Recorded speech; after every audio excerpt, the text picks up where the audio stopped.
چطور بچه درود بر شما. اومدیم با فرست ایمپرشن یا تجربه من از زامبی صد بعد از 2-3 فصل.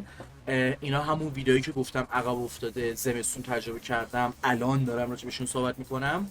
قطعا یک سری چیزا جا افتاده، قطعا یک سری چیزا خیلی کلی تر میشه، ولی بالاخره صحبت هایی هست که بخوام راجع بهشون بکنم. زامبی کلا یک چیزیه که خیلی انتظار میره تو محتواهای غربی ببینیم. یعنی اصلا من فکر نمی کنم زامبی توی چیز شرقی اونقدر دیده باشم، یا اصلا که کلا فوکسش روی زامبی باشه. حتی به ذهنم نرسه رو سرچ کنم.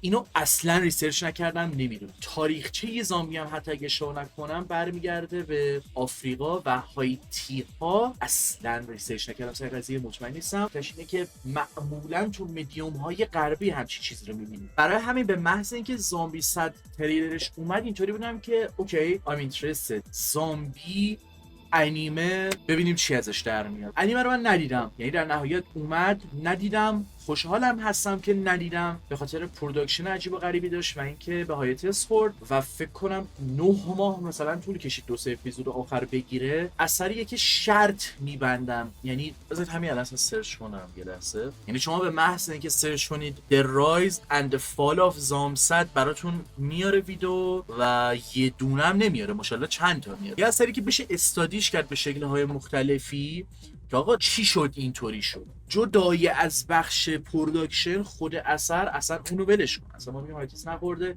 12 اپیزود همینطوری اومده. به نظر من در هر صورت باز اثری که جای استادی داره. چطور یک سری کارا رو درست انجام میده، یک سری چیزا رو خوب کنار هم قرار میده، ولی نمیتونه یه لول بالاترشون ببره، یه چیز خیلی خفن تری بهمون ارائه بده. بالا بریم پایین بیایم. خب یه بخشی از حقیقتش همین بخش پروداکشن و مارکتینگ قضیه و اون واکنش مردم نسبت به اون اثر دیگه. وقتی زام 100 اومد یهو ترند شد، یه جوری ترکون و همه داشتن می‌دیدن که من اینطوری چه خبره؟ وای این استعاره‌ای از نسل جوونه، وای این همین الان ماست. اگه همه بمیرن ما چطور میتونیم زندگی کنیم؟ وای حقیقت ژاپن داره نشون میده و اوورورک کردن چطوری اونجا کار میکنه. جلوی همه وقتی صداش میاد به کی تجاوز میشه و یک سری چیزا، یک سری کلا المان و تم‌های جالبی رو تو خودش جا میده، ولی در نهایت نه. به طور کلی بحث زامبی نیست، بحث زندگی به جای بقا و سوروایو کردن. بحث اینه که وقتی دنیا تموم شد تو تازه بیخیال همه چی باشی، هیچی رو جدی نگیری و عواقب همه چی رو بیخیال شی و تازه 100 تا لیست بنویسی، 100 تا کاری که میخوام بکنم و شکل تجربه چقدر متفاوته به نسبت دنیایی که توش زندگی میکنی. زامصد کلا قولهای خوبی رو به تو میده، یعنی چیز لذت بخش، کمدی هست، یه سه جا جدیه، یه سه جا قراره با اون احساسات بر بده و کاراکتر دیولپ برای تو داشته باشه، ولی not really. یعنی من این کاراکتر رو دوست داشتم، اون شکلی که با بقیه باونس میکنه به خاطر کاراکترش و واکنشش نسبت به چیزها و طوری که اون کارها رو انجام میده، ولی هیچ کدوم از کاراکترها واقعا دوست داشتنی نیستن. هیچ کدوم دوست ندارم. مثلا اینجا بگم ارتباط من گرفتم با این مثلا چیزی که اینجا نوشتم اینه، چیزای خوبی رو تو خودش جا میده، ولی شخصا بخوام پیشنهادش بدم به کسی پیشنهاد میدم که مطمئن باشم هم فاز انیمه داره هم زامبی با یه سری شوخی‌های عجیب و غریب اوکی، یا حداقل بدش نمیاد. به خاطر اینکه بحث شوخی شد، یه سری شوخی داره، مثلا تو اینطوری که کاراکتر میگوزه یا لخت رو هوا مثلا داره چیز میشه یا خودش رو به ان میمالونه، خنده احمقانه‌ای به لبم میاد. یعنی میخندیدم، نه که نمیخندم، چون که حالا به هم خورد میخندم اینجوری. یا مثلا یه جایی هم واقعا مثلا اصلا نمیفهمیدم، صرفا لذت میبردم، عجیب و غریب به قولی برست اوت میکردم به خندیدن. اصلا نیازی نبود وارد سکانس بعدی بشه، پیسش رو عوض کنه، یه دیالوگ جدیدی بگه، وارد شات بعدی بشه. به محض اینکه خندم تمام شد اینطوری بودم که این بار دوم خنده‌دار نیست، من نمیخوام بار دوم همچین چیزی رو ببینم. زامصد چیزی که میتونم بهتون بگم اینه که برای بار اولی که میبینید احتمالا یک سری چیزا در نهایت واسه تون خندار باشه، یک سری چیزا مشخصا تو مختون میره و اونجایی که آزاردهنده است آزاردهنده خواهد بود برای همه احتمالا، و شما هم متوجه میشی که اوکی اینجا بده، خب اینجا چیکار کنم وات اینجا خنده داره و در نهایت تجربه میکسی ازش میشه داشت. کارهای باحالی میکنه، یعنی به عنوان یک اثری که مربوط به زامبیه من اینطوری بودم که صحبت ببینم چرا این اثر داره یه کارایی رو میکنه که من این همه سال تو هیچ سریال و فیلم مربوط به زامبی ندیدم. خیلی چیز ریز و درشتی میتونه باشه، یعنی از این که من برم لباس مثلا چیز بپوشم که کوسه ها هم گاز میگیرن هیچی نمیشه، تا زامبیا هیچ بلایی نتونم سرم بیارن، که اینطوری بودم که اوکی چرا مثلا تو یه سری سریالا که کلا همه چی بیسش رو زامبیه، تو یه بارم نمیبینی یه نفر اصلا به ذهنش چیز این شکلی برسه. تا اون شکل این که میاد میگه آقا من اون آرت دایرکشنی که دارم، اون مسیری که طی میکنم، میام خونا رو رنگی میکنم. یا حالا این چی داره میکنه؟ میام خونا رو رنگی میکنم و این باعث میشه که کل اصلا یه رنگ و لعابی خودش بگیره که همون هم احتمالاً جذاب باشه برای دیدن. برای من اونقدی لذت بخش تر بود که نخوام سراغ مانگا برم و بخوام انیمه رو ببینم، خیلی به نظرم باحال‌تره و احتمالاً منتظر بمونم شایدم سراغ مانگا برم در حساب براش ویدیو درست میکنم. ولی میگم انیمه‌ش به نظر من خیلی جواب‌تره اگه باز به یک سری مشکلا نخوره. انیمیشنش چیزی نیستش که مثلا عجیب و غریب باشه، یعنی همون لحظه‌ای که داری صفحه رو میبینی بزرگترین چیزی که چشمتون میگیره و رو صفحه است، بازم یه خطاهایی داره که تو اینجوری که اصلا رسیدید به این، ولی حداقلش کوالیتی ثابتی داره. یعنی از اپیزود 1 تا اپیزود آخر قرار همون کوالیتی که بهت نشون میده رو بده، همون تریلرشه. قرار نیست نصف اولش خوب باشه نصف آخرش یهو گند بزنه. یه پیشنهادی که میتونم بکنم اینه برید اوپنینگش رو ببینید، مثلا ورژن آخرش و ورژن اولش که مهم نیست، اوپنینگش رو خوشتون اومد اثر رو تجربه کنید، همون رو خوشتون نیومد دیگه میتونم بگم که خب خیلی بیشتر از من حتی شاید یک سری چیزا واسهتون گیر بشه. اینجا هم باز همینا رو نوشتم که اون کمدیش انگار بشه حالت شاک ولیو داشت، شاید حتی خنده‌دار بود ولی یه بار، یعنی مثلا بار دوم اینطوری بودی که این از اولم خنده‌دار نبود، چرا من به همین چی خندیدم؟ چون احتمالاً انتظارش رو نداشتم و یهو اتفاق عجیب غریبی افتاد.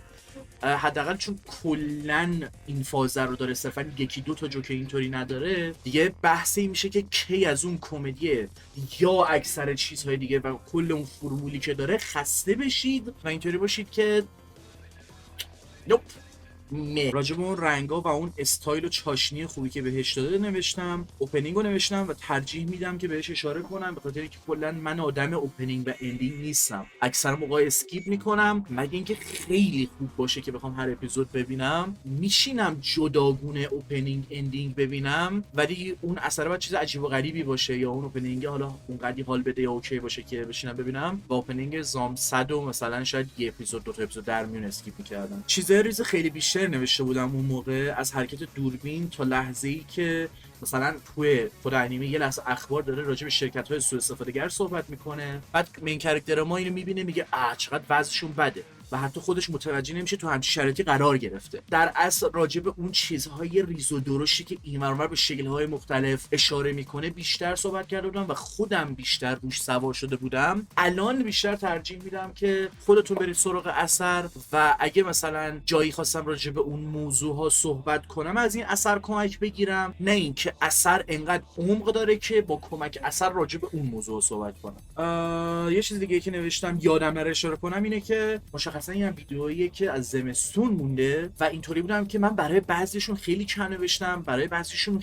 خیلی زیاد نوشتم چطوری این قضیه رو هندل کنم. اینطوری هم که اوکی این ویدیو یه ترکیبی از همه ایناست، به یه سری چیزا اشاره میکنم، یک سری چیزا رو بیشتر روش سوار میشم و در نهایت میگم آقا تجربه من بعد از این همه ماه شاید بدتره بهتره اصلا اهمیتی نمیدم یا هنوز چقدر خوب تو ذهنم حک شده و موندگار شده برام. از اون اثراییه که هرچی بیشتر گذشته بیشتر روم تاثیر گذاشته و لذت بردم، رو کرده روم که خب مشخصا نبود. یه چیز دیگه که نوشتم اینه که این اثر باز اونطوری نبود اگه تجربه نکرده بودمش ولی میدونستم قرار همچین تجربه بگیرم سراغش نرم، اون یک باری که تجربه کردم و باهاش اوکی ام. اصلا به خاطر چی یه سری اثرها هست همون لحظه که تجربه میکنی هر چقدر حال میده، به محض اینکه تموم میشه تو اینطوری که مثلا چرا حال کردم، چرا آشغال بودی، آدرنالین راش بود، چی بودی، چرا با اصلا نمیخوام بهش فکر کنم. زام 100 من اوکی ام که مثلا بشینم راجبش فکر کنم آقا چرا کجا بد در اومد کجا خوب در اومد، چطور میشه از زام 100 الهام گرفت که اصلا خیلی بهتری رو در آورد و خطاهاشو گرفت. برای شما میگم در بدترین حالت اون تجربه میکسر رو میتونه داشته باشه به نظرم، ممکنه حالا تجربه خیلی بدتری داشته باشید ولی خب یه سری جا لذت میبرید، یه سری جا به 4 تا چیز مثلا اشاره میکنه به فکر فرو میبرتتون، یه سری جا کمدیش ممکنه بگیرتتون و در نهایت یه پکیجیه که بالا پایینه رو داره. بالا پایین داره چی گفت نمیدونم چرا اینو اینجا گذاشتم. عکس رایان گاسلینگ که تو انیمه دیده بودم، اصلا خب اثر که اثر پاپ کالچره ولی یه میم رایان گاسلینگ داره دیگه، رایان گاسلینگ فن ها. بفرمایید. چیزی که نوشتم اینه که کلا به نظرم تیک باحالی بود روی این بقا، زندگی، این لیست درست کردنه. اگه یه نفر دیگه میخواد 100 تا کار انجام بده اون چی تصمیم میگیره. خیلی چیزاش مهه، مثلا یعنی هر چیزیشو من یه جور میتونم بگم مهه، و نه اینکه مثلا گیر ابجکتیولی بدم اونجوری که خیلی هارشتر حتی به نظرم میشه باش برخورد کرد. من دارم راجع به تجربه خودم صحبت میکنم، باز اینطوریم که مهه، یعنی حتی 50-50 هم نیست سه جا، حتی به اون 50-50 بودن هم شک میکنیم که واقعا اینجا مثلا دارم حال میکنم یا و همون موقع که وایس ها گوش میدادم یا این متن رو دارم نگاه میکنم نوشته بودم و خیلی گیر بودم که آقا خیلی در اصل باز بحث اینه که کی یا چقدر سریع واسهتون تکراری بشه یا مه، و چطور این چیزای مثبت و منفی رو بهش میرسه و نمیتونه یک ثباتی داشته باشه. شاید وابسته به اینکه شاید شما چه مخاطبی هستید، شاید اون ثبات رو واسه اون مخاطبش داشته باشه و از اول تا آخر عشق کنه با همه کاراکترها، حتی با اون آلمانیه که ویبه و از خود ژاپنیا بیشتر اطلاعات داره راجع به ژاپن. و خب فانی آیگس زامصد چیزی هستش که مطمئنم یک سری جاها بتونم ازش مثال بزنم و راجع به یه سری چیز صحبت کنم. همون بگم همون شکل خونپاشیش و چطور اونها رو رنگی کرده و تو اینجوری که اوکی فان. ولی کلیت قضیه همینه. تجربه شما چه شکلی بود با اثر؟ اینجا هم همین رو نوشتم، احتمالاً بیشتر بعداً راجع به پروداکشن های کسی که خورده، تأثیری که گذاشته رو هایپش و یه سری چیزای دیگه صحبت کنم. امیدوارم ویدیو رو اونقدر منفی نکرده باشم. اکثرا تلاشم رو میکنم که ویدیوهام یه بالانسی بین اون چیزای منفی و مثبتی که میگم داشته باشه، نه اصلا از نظر ابجکتیولی فیلم 80 تا خطا داره، 80 تا نکته مثبت داره، من همه رو بگم که اون تعادل رو نگه دارم یا همه چی رو بگم. اون چیزایی که من کچ کردم، خب منم بالاخره یه سری چیزا خوشم اومد، بتونم یه کلیتی یا یه بالانس، یه تعادلی از این چیزای منفی و مثبت رو کنار هم بذارم و ویدیوشو برای شما درست کنم. ولی معمولا هر موقع این کارو میخوام بکنم منتهی میشه به اینکه به شدت ویدیو طولانی بشه که اصلا هدفم این نیست، مخصوصا سر این اثری که زمستون تجربه کردم و میخوام ویدیوشو درست کنم. تامنیلاشو اون موقع درست کردم، ویدیوشو درست نکردم. یه فشار روانی که از رو میخوام حذف کنم، نمیخوام اضافه تر کنم که کلی تیل و دوباره ریسرچ کنم، کلی تحقیق کنم و چون درست کنم. اون فرست ایمپرشن من، تجربه کلی من از زامبی‌صد، چه اون موقع که اصلا دیده بودم چه الان بعد 6-7 ماه، همچین چیزیه. و خب این مدت گذشته شاید حتی هارش ترم نسبت بهش، چون میبینم که اصلا رو من چیز نبوده دیگه، اگه نمیدیدم اما فرقی نمیکنه. اگه شما نظری داشتید که مخالف منه، من گوشم شنواست و هیچ مشکلی ندارم که بفهمم برای بار 20 فهمیدم که باز اشتباه میکردم و مطمئن باشید برای بار 22 هم این اتفاق بیفته همشو خودم متوجه بشم، کسی بهم نگه، همشو میام میگم که آقا اینجا به نظر من اشتباه میکردم. ولی مهم اینه که اون بار اول، بار دوم، بار سوم برداشت‌های من هر بار این شکلی بود و این پروسه رو من طی کردم تا به اینجا برسم. اونو که نمیتونم انکار کنم و بخش حقیقت. کلا میگم اگه هر نظری داشتید گوشه من شنواس کامنت بذارید. اگر کامنت سخت بود، دیسکورد، تلگرام، این ور اون ور همه جا هست، چیز دیگه این نمیمونه. امیدوارم که از این ویدیو لذت برده باشید، امیدوارم از زامبی‌صد لذت ببرید. در نهایت هدف اینه که ما از اثرهای مختلف نه تنها لذت ببریم، اونقدر خوب بشن که این لذت بردن نه تنها ادامه دار باشه، بتونیم به یک تجربه خاص‌تر و بهتری برسیم. چیز دیگه نمیمونه. دمتون گرم و شب و روزگار خوش.